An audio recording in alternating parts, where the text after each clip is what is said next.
إن الحمد لله والصلاة والسلام على رسول الله اللهم صل على محمد وعلى آل محمد رب اشرح لي صدري ويسر لي أمري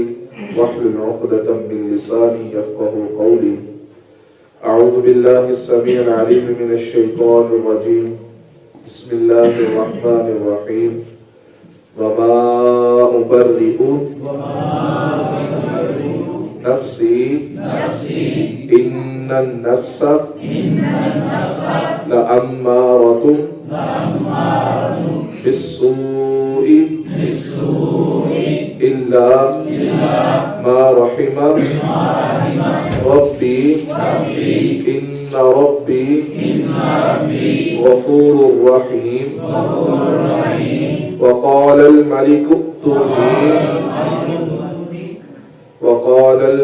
ائتوني به أستخلصه لنفسي فلما كلمه قال إنك اليوم لدينا مكين أمين قال اجعلني على خزائن الأرض إني حفيظ عليم وكذلك مكنا ليوسف في الأرض يتبوأ منها حيث يشاء نصيب برحمتنا من نشاء ولا نضيع أجر المحسنين ولأجر الآخرة خير للذين آمنوا وكانوا يتقون وما اور نہیں ابرئ بے قصور نفسی میرا نفس ان النفس بے شک نفس لأمارۃ ابھارتا ہے بالسوء برائی کی طرف الا مگر ما رحم جس پر رحم کر دے ربی میرا رب ان ربی بے شک میرا رب غفور بخشنے والا رحیم رحم کرنے والا ہے وقال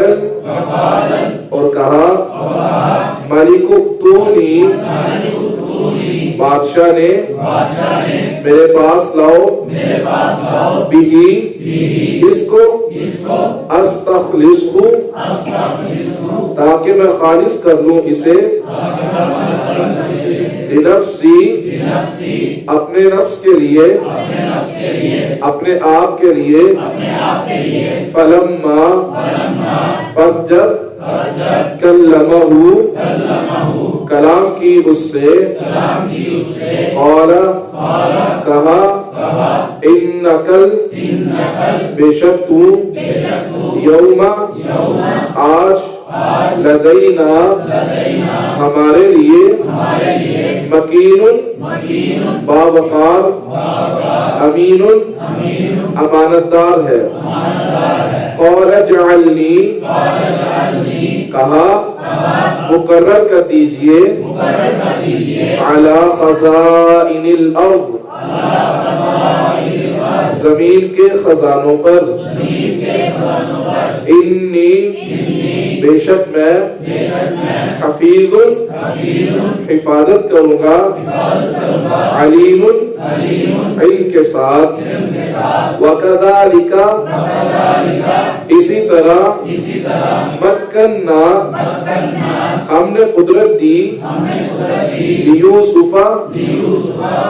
کو، فی الارض زمین میں، یتبوأ وہ رہے، منہا اس سے، حیث جہاں، یشاء چاہے، نصیب نوازتے ہیں، برحمتنا اپنی رحمت کے ساتھ، من نشاء جسے چاہتے ہیں، ولا نضيع اور نہیں ضائع کرتے، اجر محسنین نیکوکاروں کا، ولا اجر اور اجر آخرتی آخرت کا، خیر بہت بہتر ہے، للذین ان لوگوں کے لیے، آمنوا جو ایمان لائے، وقانوا اور تھے، یتقون پرہیزگار۔ کل ہم نے یہ بات پڑھی تھی کہ یوسف علیہ السلام کو جب عزیز مصر کا قاصد بلانے آیا تو انہوں نے پہلے اپنے پاک دامنی ثابت کرنے کے لیے بادشاہ سے کہا کہ ان عورتوں سے میرے بارے سوال کیا جائے۔ پھر عزیز مصر کے جو بادشاہ تھا اس نے عورتوں کو اکٹھا کیا اور عزیز مصر کی بیوی بھی آئی، اور سب نے کہا یوسف علیہ السلام کے بارے میں کہ ہم نے ان کے اندر کسی قسم کی برائی نہیں دیکھی، اور پھر عزیز مصر کی اہلیہ نے بھی کہا کہ یہ میں نے اپنے نفس کے طور پر اسے آمادہ کیا تھا، یہ میری ہی کوتاہی ہے، وہ تو سچا انسان ہے، وہ تو پاک باز ہے۔ آج جو ہم نے سبق پڑھا ہے اس میں عزیز مصر کی بیوی کہتی ہے، وَمَا أُبَرِّئُ نَفْسِي میں یہ نہیں کہتی کہ میں بے قصور ہوں، بلکہ إِنَّ النَّفْسَ لَأَمَّارَةٌ بِالسُّوءِ جو نفس ہے وہ انسان کو برائی کی طرف آمادہ کرتا ہے، إِلَّا مَا رَحِمَ رَبِّي مگر جس پر اللہ اپنی رحمت کر دے وہ اپنے نفس پر غالب رہتا ہے اور برائی سے باز رہتا ہے اور نیکی کی طرف گامزن رہتا ہے۔ انسان کے نفس کی 3 کیفیات ہوتی ہیں، نفس لوامہ، نفس امارہ اور نفس مطمئنہ۔ نفس لوامہ وہ نفس ہوتا ہے جس کے اندر انسان کی خواہشات ہوتی ہیں، نیکی کی خواہش ہو گئی، بدی کی خواہش ہو گئی، لیکن وہ خواہش ہی رہتی ہے جبکہ اس کی کوئی حتمی شکل نہیں ہوتی۔ نفس امارہ وہ نفس ہوتا ہے جو انسان کو برائی کی طرف آمادہ کرتا ہے، کوشش کے اندر رکھتا ہے، یا امارہ انسان کو کسی کام کی ترغیب دلاتا ہے، اسے نفس امارہ کہا جاتا ہے۔ پھر اگر کوئی بھی کام انسان نیکی کا کرے یا برائی کا، اس کے بعد اس کی 2 کیفیات بن جاتی ہیں، یا تو اس کا نفس جو ہے بالسوء بن جاتا ہے، برائی والا بن جاتا ہے، یا اس کا نفس جو ہے وہ نفس مطمئنہ بن جاتا ہے۔ جس کا نفس برائی والا بن گیا وہ تو اللہ کی رحمت سے محروم ہو گیا، اور جس کا نفس نفس مطمئنہ بن گیا، جیسے کہ اللہ تعالیٰ نے قرآن مجید کے اندر تذکرہ کیا، جب یہ فرشتے نیک بندے کی روح قبض کرنے کے لیے آتے ہیں تو اس کے لیے کوئی بہت زیادہ ڈراؤنی شکل لے کر نہیں آتے، کوئی عذاب لے کر نہیں آتے، بلکہ خوشخبری لے کر آتے ہیں اور مخاطب ہی اسے نفس مطمئنہ کے ساتھ کہتے ہیں یا ایتھا النفس المطمئنہ. نفس مطمئنہ تب بنتا ہے جب انسان کی زندگی کے اندر نیکیاں ہمیشہ برائیوں پر غالب رہیں. برائی انسان کے نفس برائی کی خواہش ضرور کرتا ہے مگر انسان اپنے نفس پر کنٹرول رکھے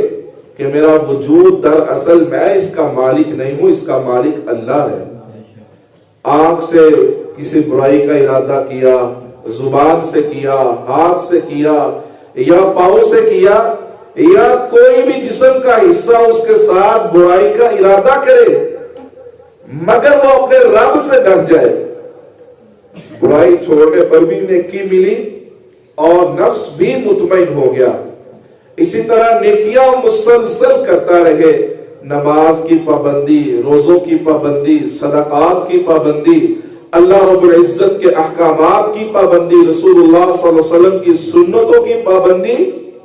یعنی کہ اس نے اپنی زندگی مکمل اطاعت میں گزاری. ایسے شخص کو فرشتے یا ایتھا النفس المطمئنہ کہہ کر پکارتے ہیں ارجعی الی ربک راضیۃ مرضیہ. بڑے خوش نصیب وہ لوگ ہوتے ہیں جنہیں فرشتے آ کر کہتے ہیں چلو اپنے رب کی طرف، وہ تم سے راضی ہو گیا اور تم مجھ سے راضی ہو گئے. اللہ رب العزت ہمیں ایسے لوگوں میں شمار فرما دے. تو وما ابرئ نفسی، کسی انسان کا نفس بے قصور نہیں ہوتا. انسان کو گناہ پر قائل ہی ہمیشہ اس کا نفس کرتا ہے، اور یہ نفس بڑی بے ضمیر سی چیز ہے. جب انسان گناہ کر لیتا ہے پھر بعد میں یہی انسان کے دل کے اندر وسوسہ ڈالتا ہے یہ تو نے اچھا نہیں کیا. اکثر لوگ کہتے ہیں میں فلاں غلطی کر بیٹھا، یہ کر بیٹھا، اب میرا ضمیر مجھے زندہ نہیں رہنے دے رہا. وہ ضمیر یہی نفس ہے، پہلے یہ برائی پر جوش دیتا ہے. جس طرح عزیز مصر کی اہلیہ نے کہا کہ میں یہ نہیں کہتی کہ میں بے قصور ہوں، ہاں میں نے غلطی کی، میں نے برائی کا ارادہ ظاہر کیا مگر یوسف نے اپنے آپ کو بچا لیا. مطلب کہ اس نے بچنے کی کوشش نہیں کی، یوسف نے ہی اپنے آپ کو بچایا. تو میرے محترم بھائیوں، ہمیشہ یہ بات یاد رکھنی چاہیے کہ انسان کا سب سے بڑا دشمن انسان کا نفس ہے. شیطان حملہ ہی تب کرتا ہے جب نفس شیطان کا ساتھ دیتا ہے. اگر ہم اپنی نفسیات پر قابو پا لیں تو ہمارا مقام فرشتوں سے بھی اعلیٰ ہے، اور اگر انسان اپنے نفسیات کا غلام بن جائے تو وہ انسان جانوروں سے بھی بدتر بن جاتا ہے. اللہ رب العزت ہمیں اپنے نفس پر قابو پانے کی اور اپنے رب کا قرب حاصل کرنے کی توفیق عطا فرمائے. ان النفس لامارۃ بالسوء الا ما رحم ربی. نفس انسان کو گناہ کی طرف، برائی کی طرف آمادہ کرتا ہے الا ما رحم ربی. بہت سارے لوگ یہ سمجھتے ہیں کہ میرا دل کیا فلاں گناہ کرنے کو مگر میں نے نہیں کیا. انسان کو یہ میں برباد کر دیتی ہے. میرا دل کیا نماز نہ پڑھنے کو مگر میں نے پڑھی. میرا دل کیا فلاں کے ساتھ زیادتی کرنے کا مگر میں نے نہیں کی. کیا شیطان کا جب اس کے گناہ پر وار نہیں چلا پھر اس نے انسان کی میں پر وار کیا. میں کھڑی ہو جا، اندر اس کے ایمان کو برباد کر دے. ایمان کا، اپنے دین کا تکبر انسان کے اندر پیدا ہو جاتا ہے. کیا میں نمازی ہوں، میں نے داڑھی رکھی ہوئی ہے، میں مسجد کا متولی ہوں، میں کر کے انسان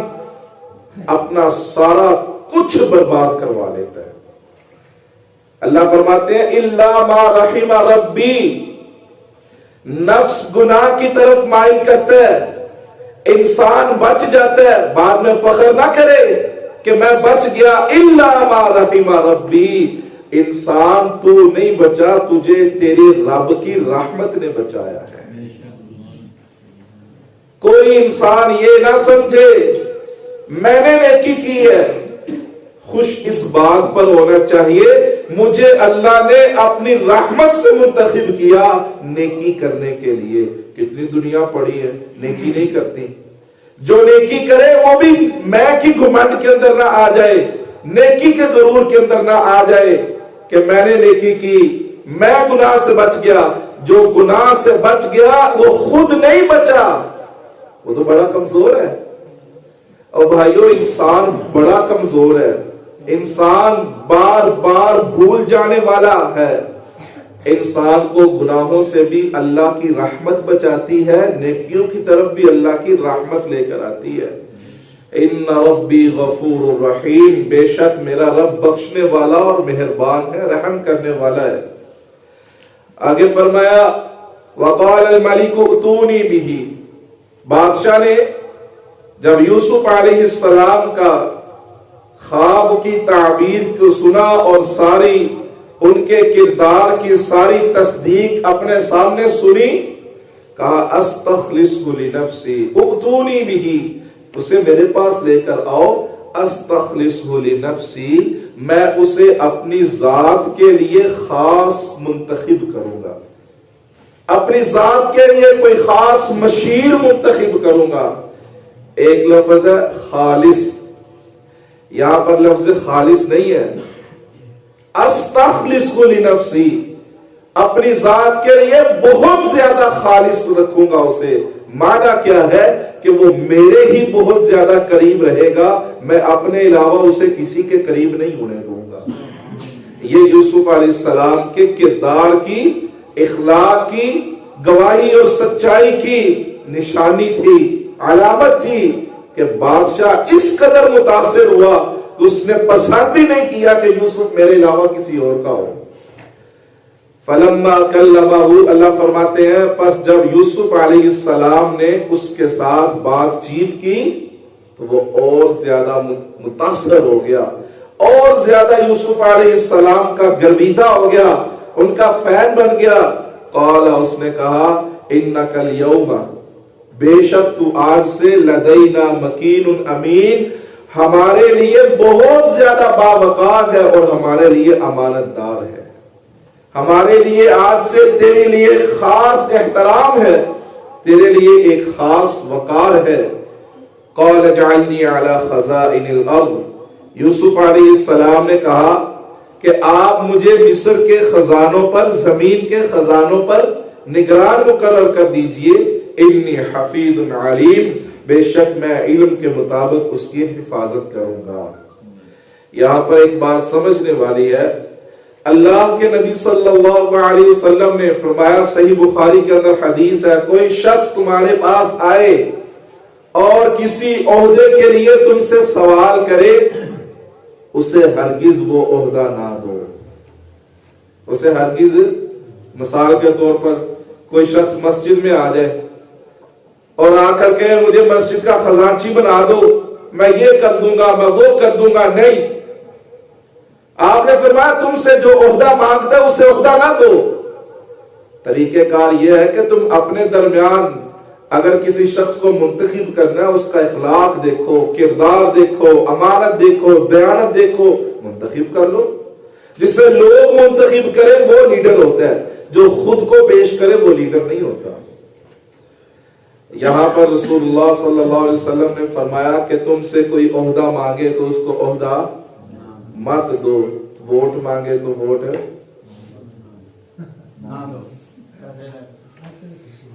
ہماری کمزوری یہ ہے کہ ہمارے پاس لوگ آتے ہیں، آ کر بڑے میں آپ کی گلیاں بنا دوں گا، جناب میں آپ کی نالی بنا دوں گا، جناب میں آپ کا روڈ پکا، میں تمہارے بیٹے کو نوکری دلوا دوں گا، اس کی سفارش کروا دوں گا، اس کا سکیل بڑھوا دوں گا، تم بس الیکشن میں مجھے سپورٹ کرو، میرے نام کی فلیکس لگاؤ، اپنے نام کے نیچے چیف سپورٹر لکھو۔ بلے بلے بلے، کیا بات ہے! جامع مسجد قباء کے بعد نمازیوں کی تصویریں لگی ہوئی ہیں اور جناب چیف سپورٹر سید سیف اللہ شاہ صاحب، اور وعدہ کیا ہے جی مسجد کے آگے سے جو ہے نا میں روڈ پکا کروا دوں گا، اور وہ ہمارے روڈ سے منتخب ہوتا ہے، منتخب ہونے کے پہلے دن وہ شراب بھی پیتا ہے، زنا بھی کرتا ہے، چوریاں بھی کرتا ہے، ڈاکے بھی مارتا ہے، لوٹ مار کا بازار گرم رکھتا ہے، اسمبلی میں جاتا ہے، اللہ اور اس کے رسول کی مخالفت میں بل بھی پاس کرواتا ہے۔ اس نے کروایا یا ہم نے کروایا؟ میرے محترم بھائیو، یہ ایک ووٹ جو ہے نا، ایک ووٹ قیامت والے دن اس کا بھی حساب ہو رہا ہے۔ کئی لوگ تو بریانی کی پلیٹ اور لیگ پیس پر ہی ووٹ دے دیتے ہیں، قیمے والے نان پر ووٹ دے دیتے ہیں۔ کئی لوگ اس لیے ووٹ دے دیتے ہیں کہ جناب میرے ابا جی کی بات اس نے مانی تھی اور مجھے نوکری مل گئی تھی، لہذا وہ بیچارہ 17-18 ہزار روپے کی نوکری، ساری زندگی ووٹ اسی کا۔ ہاں، ایسے لوگوں کو ووٹ دینا چاہیے جن کے بارے یقین ہو یہ دیانتدار ہے، سچے ہیں، ایماندار ہیں، اسمبلی میں جائیں گے قرآن اور حدیث کے مطابق بل بنائیں گے، قرآن اور حدیث والا قانون بنا کر اس ملک پر نافذ کریں گے، ایسے لوگوں کو ووٹ دینا چاہیے۔ سختی سے انکار کر دینا چاہیے جو ووٹ دینے ہیں، بھائی نہیں، تمہارا چہرہ رسول اللہ صلی اللہ علیہ وسلم کی سنت کے خلاف ہے، ووٹ نہیں ملے گا تمہیں۔ ہم نے تمہیں کبھی نماز پڑھتے نہیں دیکھا، الیکشن میں دیکھ لینا یار، مسجدوں میں یہ آ جائیں گے نمازیں پڑھنے، لوگوں کی بیچاروں کی فوتگیوں پر تو دور ہے، لوگوں کے ختنوں پر پہنچ جائیں گے ووٹ لینے کے لیے۔ بھئی آپ کے گھر میں بیٹا ہوا ہے، خوشی ہے آج، اور ہم اس میں شریک ہیں، الیکشن کے 2-3 سال بعد جو ہے نا اس گھر میں چاہے قیامت آ جائے نظر نہیں آئے گا۔ ہمیں اپنے ووٹ کا حق بھی سوچ سمجھ کر استعمال کرنا چاہیے، اس کے بارے میں قیامت والے دن سوال ہوگا۔ کیوں؟ ہمارا ووٹ ایک طاقت رکھتا ہے کسی شخص کو اقتدار تک پہنچانے کے لیے، وہ اقتدار میں پہنچ کر جو بھی گمراہیاں کرے گا اس میں ہم برابر کے گناہگار ہوں گے۔ اللہ رب العزت ہمیں لعنتوں سے محفوظ فرمائے۔ تو بات ہو رہی تھی، اللہ کے نبی صلی اللہ علیہ وسلم نے فرمایا کوئی عہدے دار تم سے عہدہ مانگے، اس کو کوئی تم سے دنیا کا عہدہ طلب کرے، عہدہ مت دو۔ اللہ فرماتے ہیں یوسف علیہ السلام نے کہا علی خزائن الارض، کہ مجھے خزانوں کا نگران بنا دو۔ اب یہ دو باتیں ٹکرا گئی آپس میں۔ اللہ کا ایک نبی کہہ رہا ہے کہ اے بادشاہ تو مجھے خزانوں پر نگران بنا دے، اور اللہ کے آخری نبی کہہ رہے ہیں تم سے کوئی عہدہ مانگے، عہدہ نہ دو۔ بھائی بات یہ ہے کہ جب ہم نے پچھلی آیت پڑھی اور اس کی تفسیر پڑھی اور اس کی گہرائی میں گئے تو ہمیں ایک بات سمجھنے کے لیے ملی، وہ کیا تھی؟ وَقَالَ الْمَلِكُ ائْتُونِي بِهِ أَسْتَخْلِصْهُ لِنَفْسِي، بادشاہ نے کہا کہ میں اسے اپنے لیے بہت خاص منتخب کروں گا۔ فَلَمَّا كَلَّمَهُ، جب یوسف کے ساتھ مذاکرات ہوئے، بات چیت ہوئی، قَالَ إِنَّكَ الْيَوْمَ لَدَيْنَا مَكِينٌ أَمِينٌ، اس نے یوسف کے عہدے کے اندر اضافہ کر دیا، کہا تم باوقار ہو ہمارے لیے، صاحب مکین ہو ہمارے لیے، اور تم ہی ہمارے لیے امانت دار ہو۔ یوسف علیہ السلام نے عہدہ نہیں مانگا، یوسف علیہ السلام کو منتخب کیا بادشاہ نے کہ آپ کے اندر بڑی صلاحیتیں ہیں، آپ کو اللہ نے بہت علم عطا کیا ہے، آپ کے علم کی وسعت مجھے اس بات پر مجبور کرتی ہے کہ میں آپ کو اپنا مشیر خاص مقرر کروں۔ اب جب یوسف علیہ السلام نے دیکھا کہ بادشاہ مجھے عہدوں سے نواز رہا ہے، اپنی مشارت سے، اپنی وزارت سے نواز رہا ہے، تو اللہ کے نبی یوسف علیہ السلام نے، چونکہ اللہ نے آگے آپ کو مصر کی بادشاہت بھی عطا کرنی تھی، اور جو علم اللہ نے خواب کا آپ کو دیا تھا، اور جو علم اللہ نے خزانے کے بارے میں آپ کو عطا کیا تھا، آپ نے پھر اپنے علم کا، اپنے تجربے کو سامنے رکھتے ہوئے یہ بات کہی تھی کہ تم نے اب مجھے اپنا منتخب کر لیا ہے، مجھے باوقار بھی بنا لیا، اپنا اپنا قریب بھی بندہ بھی بنا لیا، کوئی عہدیدار وزیر بھی بنا لیا ہے، تو بجائے اس کے کہ میں تمہاری وزارت داخلہ پر کنٹرول رکھوں، وزارت خارجہ کو سنبھالوں، یا میں تمہاری وزارت فلاں سنبھالوں یا فلاں، تم مجھے ایسا کرو جو خواب کی تعبیر میں نے تمہیں بتائی ہے، تم مجھے اس خواب کے انتظام کے لیے، خزانوں کی مینٹین کے لیے ذمہ داری دے دو، میں اپنے رب کے علم سے اس ذمہ داری کو ادا کروں گا۔ مثال کے طور پر یہاں پر بھائی بیٹھے ہوئے ہیں اور بابا جی بشیر صاحب ہمارے صدر ہیں۔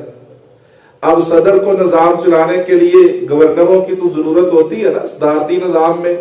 ہر صوبے کا الگ الگ گورنر ہوتا ہے، تو لہذا یہ پنجاب ہے، یہاں پر